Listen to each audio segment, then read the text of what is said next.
બનાસકાંઠામાં કોઈપણ ઇસમને શ્રમિક કામદાર તરીકે રાખવામાં આવે ત્યારે તેની માહિતી નજીકના પોલીસ સ્ટેશન ખાતે આપવાની રહેશે. જિલ્લા મેજિસ્ટ્રેટ શ્રી મિહિર પટેલ દ્વારા જાહેરનામું પ્રસિદ્ધ કરાયું છે. આ જાહેરનામું આગામી 30 જૂન 2025 સુધી અમલી રહેશે.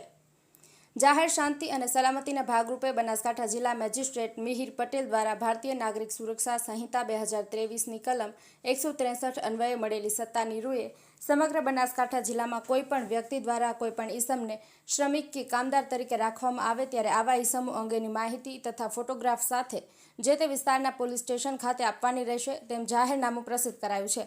જેમાં જે તે માલિકે મજૂરનું નામ અને સરનામું, તેની સાથે માણસની વિગત, જેને ત્યાં મજૂર કરવા હોય તેનું નામ અને સરનામું, બાંહેધરી, અગાઉ જ્યાં કામ કરતા હોય ત્યાંના માલિકનું નામ અને સરનામું, વતન અંગેની માહિતી વગેરે માહિતી નજીકના પોલીસ સ્ટેશનમાં આપવાની રહેશે. આ જાહેરનામું આગામી 30 જૂન 2025 સુધી લાગુ રહેશે.